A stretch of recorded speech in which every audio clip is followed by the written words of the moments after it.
سب سے پہلے تو روکڑی صاحب، سیلاب کے اوپر بہت بات ہم کر رہے ہیں کہ پانی کہاں سے آیا، کیا کیا، تباہ کاریاں کیا ہوئیں۔ آپ کو نہیں لگتا کہ اس پانی نے جو دوسرا راستہ اپنایا آبادیوں میں آنے کے لیے، اور بیسکلی جو دریا کے کنارے اتنے بڑے بڑے سٹرکچر کھڑے کیے گئے ہیں، احتساب کا عمل شروع وہیں سے ہونا چاہیے؟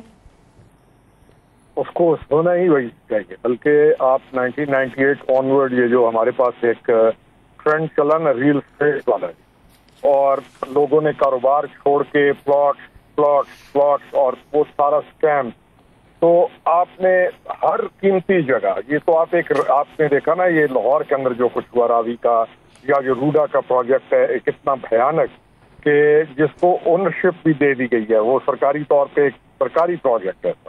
آپ کسی بھی شہر میں چلی جائیں جو پہاڑوں کے بیچ میں ہیں، جو قدرتی گزرگاہیں تھیں ان کی پانی کی، ان کے اوپر آپ کو پلازاز ملیں گے، ان کے اوپر آپ کو گھر بنے ہوئے ملیں گے، ان کے اوپر آپ کو ایون اسلام آباد جیسے شہر میں بھی کئی جگہوں پہ آپ حیران ہو جائیں گی کہ یہاں پر بھی راستے روک دیے گئے۔ تو ایشو کیا تھا کہ کوئی چیک پیلس تھا نہیں، کوئی ٹاؤن پلاننگ نہیں ہے، کوئی ماسٹر پلان نہیں ہے۔ حکومتیں خود یہ کام کریں، یعنی حکومت نے تو اس کام کو روکنا ہوتا ہے کہ اگر کوئی غلط کام کر رہا ہے تو اس کو روکے، لیکن اگر حکومت کی اعانت کے ساتھ بلکہ حکومت کی چھتری میں ایک وزیر اعظم کا جو ٹینیور ہے اس کا سب سے بڑا استفادہ یہ جو ریل اسٹیٹ والا گروپ لے رہے ہوں اور وہ ان کے لیے 4 سال حکومت کر کے چلا جائے، تو پھر یہی حالت ہوتی ہے جو ہماری، تو بھگت رہے ہیں۔ اور آپ نے کہا عام پبلک کی کیا اہمیت کیا ہے ہمارے پاس؟ عام پبلک تو پیدا ہو گئی، آبادی بڑھ گئی، ان کے ایشوز میں وہ بیچارے اپنی زندگیوں کے اندر اتنے زیادہ کرائسس کا شکار ہیں کہ ان کی اہمیت ہی کوئی نہیں۔ چلیں یہ تو لاہور ہے، بڑا شہر ہے، یہاں پر کچھ ہوا تو نظر آ گیا۔ جو آپ کے علاقے ہیں جن کو ہم اب آج تک ہم جن کو بیکورڈ علاقہ کہتے ہیں یا جو ڈپرائیوڈ علاقے ہیں، وہاں پہ مرضی ہو جائے کون پوچھتا ہے؟ دیکھنے والا کون ہے؟ چلے اب سوشل میڈیا آ گیا، میڈیا آپ کے توسط سے چیزیں پتہ چل جاتی ہیں۔ تو ہم نے کیا کچھ نہیں، دنیا پوری میں سیلاب آتے ہیں، کوئی نئی چیز نہیں ہے۔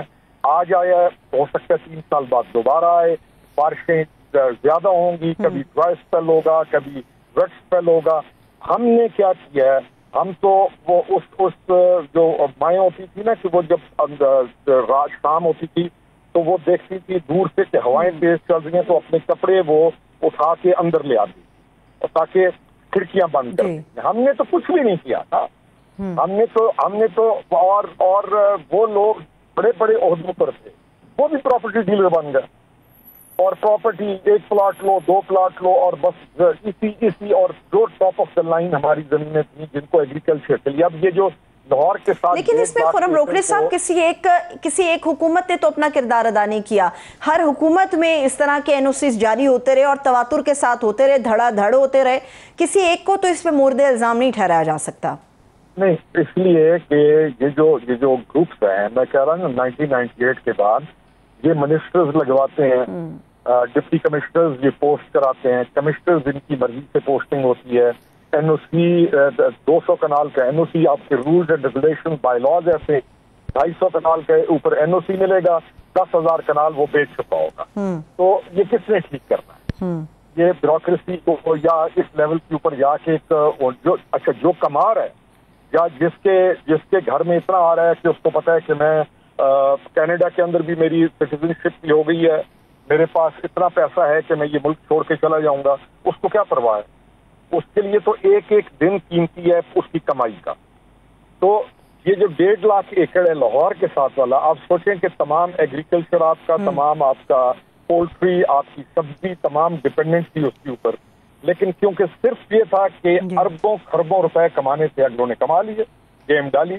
یہ جو فراڈز ہوتے ہیں انٹرنیشنل، تو یہ وہی چکر ہے جس کا ہم شکار ہیں، بس ڈل کے چلے گئے۔ لیکن ہم نے کرنا کیا ہے اس چیز کی سمجھ اگر ہمیں اب بھی نہیں آتی، یا ہم اداروں کو مضبوط نہیں کرتے، یا ہم معاشرتی اور پراپر ٹاؤن پلاننگ نہیں کرتے، ہم بلدیاتی نظام لے کر نہیں آتے، تو پھر کس کا قصور ہے؟ زبردست۔ میں قطع کلامی کی معافی چاہتی ہوں خرم روکھڑی صاحب، قطع کلامی کی معافی. آپ نے یہ جو بلدیہ سسٹم کے حوالے سے بھی بات کی ہے، آپ کو نہیں لگتا کہ صوبے سارے کے سارے، میں کسی ایک صوبے کو نہیں بات کر رہی، اس میں پنجاب بھی ہو سکتا ہے، سندھ بھی ہو سکتا ہے، بلوچستان بھی ہو سکتا ہے، خیبر پختونخوا بھی ہو سکتا ہے، ریشنلائزیشن کی پروسیس کی طرف ہمیں جتنا ممکن ہو سکے ایک بحث مباحثے کے بعد، تسلی تشفی کرنے کے بعد بڑھنا چاہیے، تاکہ ہر ایک کے پاس ایک اپنے حصے کی باؤنڈری ہو، جس کی بلدیہ کی ذمہ داری اس کی ہو، جس کا نظام چلانے کی اس کی ذمہ داری ہو. کوئی ایک شخص یا کوئی ایک سیاسی جماعت تمام صوبوں کے اوپر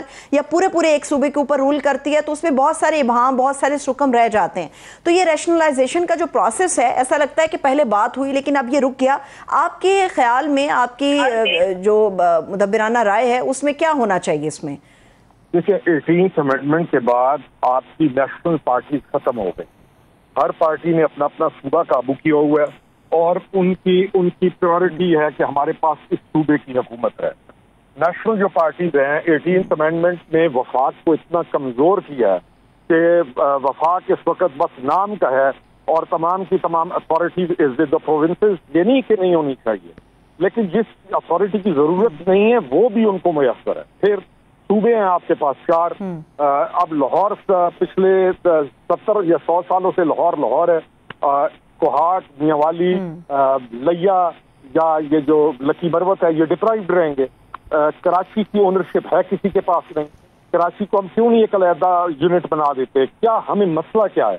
ہمارے اپنے جو پولیٹیکل آبجیکٹیوز ہیں کسی بھی پارٹی کے یا کسی بھی شخصیت کے، ان پولیٹیکل آبجیکٹیو کے لیے ملک قربان ہو جاتا ہے اور قربان کر دیا جاتا ہے بس. اچھا، اور یہ جتنی ہم باتیں کر رہے ہیں یہ بڑی سادہ عام فہم کی باتیں ہیں. کیا ان کو سمجھنا مشکل ہے؟ ہم ساروں کو پتہ ہے کہ یہ ایشوز ہیں ہمارے، لیکن ہم ہر چیز کو نیگیٹو پولیٹیسائز کر دیں گے. پبلک کو جو ہے ان کا جو انٹلیکٹ لیول ہے وہ آپ کو اور ہمیں اتنا تو جان جائیں کہ ڈیم بنانے کی بات آئے گی تو پبلک کو اس معاملے میں اکسا دیا جائے گا کہ جس سے دنیا میں شاید افریقہ والے بھی حیران ہوں گے کہ یہ کس معاملے کے اندر لوگ کون سی بحث کر رہے ہیں. دلیل کی ضرورت نہیں، علم کی ضرورت نہیں، لاجک کی ضرورت نہیں.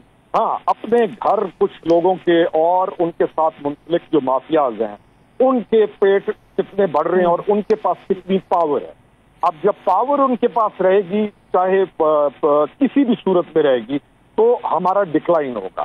آپ جو پاور ہے اس کو ان سے آزاد کرا کے for the public of Pakistan جب یوٹیلائز کریں گے تو معاملات ٹھیک ہو جائیں گے. کرے گا کون؟ ابھی بالکل صحیح بات ہے. ٹھیک ہے. اب اس میں ایک اور بڑی ہی ہمارے لیے باعث تشویش ایک چیز ہے خرم روکھڑی صاحب، یہ موجودہ فلڈ کی جو سچویشن ہمارے سامنے ہے، اس میں پچھلے 2-3 روز سے ایک ہمیں لسانیت اور صوبائیت کا جو ایک عنصر ہے وہ بڑا نظر آ رہا ہے، ایک دوسرے پر تنقید ہو رہی ہے. تو یہ مستقبل کے لیے بڑا خطرناک نہیں ہے آپ کے نزدیک؟ میرے خیال میں اب آپ کا مستقبل چل ہی نہیں سکتا اگر آپ نے فیصلے نہ لیے تو. وہ ایک ہوتا ہے نا ڈکلائن، آپ آپ اس حد تک آپ پہنچ چکے ہیں. لسانیت کوٹ کے بھری ہوئی ہے، عصبیت کوٹ کے بھری ہوئی ہے، فرقہ واریت کوٹ کے بھری ہوئی ہے، نسل پرستی کوٹ کے بھری ہوئی ہے. اچھا خاصا ایک آدمی ایک کسی بڑے عہدے کے اوپر بیٹھا ہوا آپ دیکھیں گے تو وہ بھی اسی کا شکار ہوگا.